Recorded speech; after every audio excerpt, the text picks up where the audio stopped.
pagi yang baik, pagi yang sungguh luar biasa dari Tuhan. Sebelum kita dengarkan firman Tuhan, mari kita kembali berdoa dan kita menyerahkan firman Tuhan ini dalam tangan Tuhan. Bapa di dalam sorga, kami kembali datang mengucap syukur Tuhan. Pagi hari ini sungguh baik bagi kami Tuhan. Kalau pagi ini kami telah menerima anugerah yang begitu besar, nafas kehidupan roh-Mu yang hidup bagi kami, yang membangkitkan kami Tuhan untuk senantiasa hidup di dalam kasih dan anugerah-Mu yang besar. Pagi ini Tuhan, di dalam keluarga besar Kerajaan Allah Kingdom Family, kami mau sama-sama menikmati berkat ilahi lewat puji-pujian yang kami naikkan, lewat Tuhan firman yang hidup yang kami boleh terima pagi hari ini. Kami mau dipulihkan dan kami mau diberi kesanggupan untuk memulihkan orang lain. Oleh karena kami lebih dulu dipulihkan oleh Tuhan. Dan ada kuasa pemulihan yang bekerja atas kehidupan kami. Firman ini Tuhan, kami serahkan ke dalam tangan-Mu, hamba-Mu Tuhan. Engkau urapi Bapa, dan setiap kami yang mendengar, kami diberkati oleh firman Tuhan. Dalam nama Tuhan Yesus, haleluya. Amin. Shalom. Saya mengucap syukur, berterima kasih juga buat seluruh pengurus Kingdom Family diberi kesempatan untuk menyampaikan firman Tuhan. Ya, tema kita sepanjang bulan ini kalau tidak salah ya, dipulihkan untuk memulihkan. Ya, kita akan sama-sama ambil dari kitab Lukas pasal 19 ayat yang ke-8. Saudara kasih dalam nama Tuhan, dalam sesi-sesi bimbingan dan pelatihan konseling Alkitabiah yang saya bawakan, yang saya sampaikan. Beberapa kali dari kita seringkali bertanya, Bu Liva kira-kira yang layak untuk jadi konselor tuh kayak gimana sih standarnya ya? Waktu itu kita sudah pernah bahas dan ada ayat firman Tuhan yang menyatakannya, siapa aja sih yang kira-kira bisa mendapatkan kualifikasi atau mendapatkan kriteria, memiliki kriteria untuk menjadi seorang konselor atau pemerhati. Orang-orang yang punya kepedulian bagi orang lain ya, yang tentunya harus diperlengkapi lagi dengan pengetahuan itu sendiri. Karena kita nggak bisa sembarangan ya. Kita boleh punya niat baik ya, tetapi itu harus menjadi sesuatu yang benar di hadapan Tuhan. Ya, Papa saya selalu ingatkan, tidak semua yang baik itu benar, tetapi semua yang datangnya dari kebenaran pasti membawa kebaikan. Saya selalu ditanamkan nilai itu ketika Bapak saya menyampaikan firman Tuhan di mimbar. Dia selalu katakan, Liva, kalau saya menyampaikan firman Tuhan, saya mau apa yang saya dengar, apa yang saya lihat, apa yang saya rasakan, itu adalah kesaksian yang hidup dan berkuasa. Dan suami saya juga selalu ingatkan, ketika kamu menyampaikan firman, firman itu harus lebih dulu bekerja di dalam hidupmu, sehingga ada kuasa dari setiap kesaksian, the power of witness. Ya, ketika seorang marketing obat, saya pernah katakan, kalau belum pernah menikmati khasiat daripada obat itu atau produk lah yang dia jual, ya, sesuatu yang dia promosikan. Kalau kita dampak yang baik, ya, kegunaan ya daripada orang yang sudah pernah, ya, mereka akan daripada obat itu, ya, atau kegunaan daripada produk itu. Nah, sama dengan firman Tuhan, kalau kita belum hidup di dalamnya, bagaimana kita bisa menyampaikan firman yang hidup dan berkuasa? Sama dengan tema kita pagi hari ini, dipulihkan untuk memulihkan. Kalau kita belum pernah dipulihkan, saudara mau pulihkan siapa? Saudara bagaimana memulihkan hidup orang lain kalau itu belum menjadi kesaksian di dalam hidup kita sendiri? Ya, pagi hari ini tema dipulihkan untuk memulihkan, saya punya tema khotbah juga yang relevan dengan tema ini, yaitu dalam Lukas 19 ayat 8. Kepercayaan yang benar menghasilkan kehidupan yang benar. Kita sering bertanya-tanya, kita harus jadi pendeta dulu kah? Kita jadi seorang penginjil dulu kah? Kita harus menjadi orang yang benar-benar tahu firman Tuhan dulu kah? Sehingga kita boleh dan dilayakkan untuk menjadi seorang yang bisa memulihkan orang lain. Saudara, pagi ini kita mau belajar dari seorang tokoh Alkitab yang seolah-olah menurut kacamata manusia mustahil untuk bisa memulihkan orang lain. Kenapa? Karena dia sendiri adalah orang yang secara ukuran manusia tidak punya kriteria itu. Bahkan memasuki kriteria tidak layak. Orang jahat, orang yang tidak benar. Tetapi apa yang kita lihat melalui ayat ini, firman Tuhan, kita akan dibukakan mata rohani kita bahwa sesungguhnya setiap kita ketika kita hidup dan mengalami perjumpaan dengan Tuhan secara khusus, kita dipulihkan, kita terima kebenaran, kita dibenarkan, maka setiap kita pasti menerima kesanggupan yang diberikan oleh Tuhan untuk bisa memulihkan orang lain dan melakukan kehidupan yang benar. Ya, kita buka dalam kitab Lukas pasal 19 ayat yang ke-8. Ibu Indiana boleh dibaca, Ibu? Terima kasih. Lukas 19 ayat 8. Tetapi Sakeus berdiri dan berkata kepada Tuhan, Tuhan, setengah dari milikku akan kuberikan kepada orang miskin. Dan sekiranya ada sesuatu yang kuperas dari seseorang, akan kukembalikan 4 kali lipat. Demikian. Haleluya. Puji Tuhan. Mungkin kita pikir apa sih relevannya ayat firman Tuhan ini dengan tema kita pagi hari ini, dipulihkan untuk memulihkan dan kepercayaan yang benar menghasilkan kehidupan yang benar. Ya, kita tahu bahwa teladan daripada kehidupan Zakeus, kita sering sekali orang mengangkat dari mulai kita sekolah minggu. Zakeus itu orang pendek, kecil dia, kemudian Yesus mau datang ke rumahnya dan dia bertobat. Ya, Zakeus memiliki spesifikasi, ya, sebagai pemungut cukai, dibenci karena dia seorang yang licik. Dia curi orang lain dan mengandalkan tuduhan-tuduhan yang palsu untuk mendapatkan apa yang dia inginkan. Ya, saya pernah katakan kepada keluarga saya, mereka suka tanya, Bu Pendeta dan jemaatnya, saya juga tanya, apa sih bedanya cerdik dengan licik? Saya bilang, kalau cerdik, kamu mendapatkan keuntungan oleh karena kelihayan kamu berpikir, membuat strategi, tetapi kamu tidak merugikan orang lain. Ya, tapi kalau orang licik, kamu dapat keuntungan sesuatu, ya, dari orang lain, keuntungan profit dari keadaan atau orang lain itu, tetapi kamu merugikan orang tersebut. Ya, orang cerdik itu tidak dilarang. Tetapi jangan sampai melukai dan merugikan orang lain dan kita mengambil hak orang lain. Nah, yang dilakukan oleh Zakeus adalah dia licik. Dia coba segala cara untuk membuat orang lain itu mendapat tuduhan palsu sehingga dia bisa ambil keuntungan dari keadaan orang tersebut. Tetapi apa yang dialami oleh Zakeus sungguh luar biasa. Ya, ketika dia hanya mendengar tentang Tuhan Yesus. Ya, dia mendengar tentang Tuhan Yesus. Ya, sampai akhirnya Zakeus mengalami perjumpaan dengan Tuhan Yesus. Dan itulah yang membawa pemulihan dalam hidupnya. Tuhan Yesus tidak pernah menegur gaya hidupnya Zakeus yang tidak benar. Tetapi sebaliknya Yesus memperlihatkan anugerah dan kehormatan dengan meluangkan waktu bersama Zakeus. Zakeus, saya mau mampir ke rumah. Kasih dan kepedulian serta penghargaan yang tulus yang kita berikan terhadap orang-orang yang kita layani, konseli kita, jemaat kita, ya, dapat membawa pemulihan dalam diri dan hidup mereka. Tetapi seringkali yang kita lakukan tanpa kita sadari, kita lebih fokus pada kesalahan dan dosa dari orang yang kita layani. Sehingga mereka lebih merasa tertuduh, terhakimi, dan akhirnya mereka merasa mereka sendiri nggak mungkin dipulihkan. Tetapi pelajaran yang kita boleh dapat dari Tuhan Yesus adalah dia mengesampingkan semua itu. Dia tidak fokus pada kesalahan Zakeus. Tidak bisa dibohongi, kita ketemu orang, maaf, penjinak yang kita lihat ada perbuatan zinanya. Kita ketemu orang yang membunuh, yang kita fokus lihat adalah, yang timbul di pikiran kita adalah perbuatan jahat dia membunuh orang. Ketika kita lihat orang mencuri, yang kita pikirkan hanya itu saja. Tetapi apa yang Yesus coba lakukan? Ini boleh menjadi teladan juga bagi kita ketika kita melayani orang lain. Supaya mereka boleh dipulihkan. Tunjukkan kasih Bapa. Kasih Tuhan Yesus. Kalau kita bisa melakukan itu berarti kita telah hidup di dalam kebenaran firman Tuhan. Karena orang-orang yang telah dibenarkan, yang hidup di dalam kebenaran, yang diberikan kemampuan dan kesanggupan untuk melakukan tindakan hidup yang benar. Kita pasti dipimpin oleh Roh Tuhan. Karena ada Roh Allah yang hidup, yang tinggal di dalam kita. Ya, apa yang ditunjukkan Tuhan Yesus membawa pemulihan bagi hidup Zakeus. Tuhan nggak perlu buka-buka, bongkar-bongkar dosanya Zakeus. Kamu itu dulu begini. Apa saja dilakukan Zakeus? Berapa banyak yang telah dia lukai? Berapa banyak kerugian yang dia sebabkan sehingga membuat orang lain terluka? Orang lain yang diambil atau yang Zakeus coba rampas haknya ataupun uangnya, harta mereka terluka. Mereka dirugikan, mereka kecewa, mereka tersakiti. Itu yang telah dilakukan Zakeus. Tapi apa yang Tuhan lakukan adalah dia lebih dahulu memulihkan Zakeus. Dan lihat apa yang terjadi.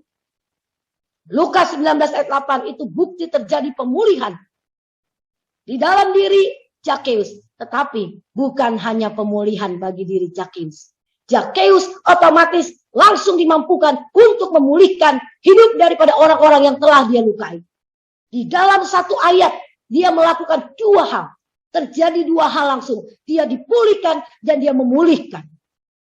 Kita kembali dengarkan firman Tuhan itu. Seketika itu juga Zakheus berdiri dan menyatakan kepada Yesus bahwa ia akan mengembalikan 4 kali lipat. Itu bukti bahwa Zakheus mengalami pemulihan. Dia sadar dia salah. Dia langsung ambil respon keputusan. Saya mau kembalikan. Bahkan 4 kali lipat dari apa yang telah dia rampas. Dan kemudian terjadi juga Zakheus memulihkan kehidupan orang-orang yang telah dia lukai. Di ayat selanjutnya, di kalimat selanjutnya, bahwa ia akan mengembalikan 4 kali lipat kepada orang-orang yang telah ia rampas secara ilegal. Dan bahkan mau menyerahkan setengah dari harta miliknya kepada orang-orang miskin. Amin. Haleluya. Zakheus mengalami pemulihan dan dia juga memulihkan kehidupan orang lain. Saya yakin orang-orang yang dikembalikan ya 4 kali lipat itu mereka mengalami pemulihan di dalam jiwanya. Kenapa? Makanya ada orang nanya, Ibu Pendeta, apakah ekonomi, apakah usia bisa menjadi salah satu alasan orang mengalami kekhawatiran? Jelas, apalagi di zaman sekarang ini. Ekonomi bisa membuat orang menjadi gila, stres dan depresi. Mereka bingung. Keluar rumah nggak boleh. Di dalam rumah mau apa? No choice kata orang. Saya nggak punya pilihan. Ya, kita keluar rumah mau bekerja katanya dibatasi. Begitu di rumah, ya saya yang kasih makan siapa? Anak-anak saya gimana? Ya, oh coba online, ya saya nggak punya fasilitas itu. Oh coba ini, oh saya nggak punya modal ini. Ya, kita nggak akan pernah bisa sanggup untuk bisa menyesuaikan semuanya dengan pikiran kita, beradaptasi dengan semuanya, dengan keadaan yang terjadi, dengan apa yang orang sampaikan, dengan kekuatan kita. Zakheus juga tidak akan pernah bisa pulih kalau dia tidak mengalami perjumpaan dengan Tuhan. Amin. Ketika dia dengar, dia mau dan dia percaya. Ketika dia percaya, maka dia dipulihkan. Amin. Orang-orang yang percaya, orang-orang yang tahu dan hidup di dalam kebenaran, yang mau dibenarkan, yang memiliki kemampuan untuk melakukan kehidupan yang benar. Yang dilakukan oleh Zakheus adalah dia melakukan kehidupan yang benar. Yaitu apa? Dia bertindak benar dengan mengembalikan apa yang telah dia rampas. Dan apa? Memulihkan kehidupan orang-orang yang telah dia lukai. Saya yakin mereka benci lihat Zakheus. Kalau Zakheus lihat tuh pemucukan itu. Gila kali ya. Tiap hari kerjanya meras orang. Mereka terluka, mereka benci, mereka tersakiti. Tetapi apa yang terjadi ketika Zakheus telah dipulihkan? Otomatis dia langsung digerakkan oleh roh Tuhan yang ada di dalam dirinya. Untuk dia melakukan pemulihan bagi orang lain. Kalau kita mau memulihkan orang lain. Come on, ayo. Kita mau dipulihkan setiap hari. Pemulihan terjadi setiap hari. Ya, pembaharuan tubuh, jiwa dan roh terjadi setiap hari. Kita harus dibaharui dari hari ke hari. Itu adalah firman yang pernah kita boleh tulis. Dalam keadaan situasi yang disampaikan oleh Lukas 19 ayat 8 terjadi pemulihan dan Zakheus pun memulihkan orang-orang yang telah dia sakiti.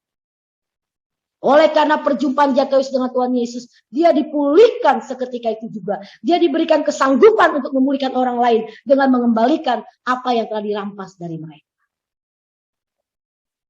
Orang-orang yang telah dirampas haknya oleh Zakheus, mereka pasti terluka hatinya, tersakiti, tertekan, tidak berdaya, dan dirugikan oleh perbuatannya.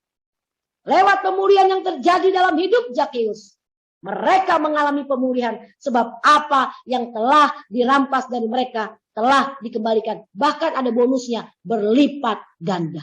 Haleluya.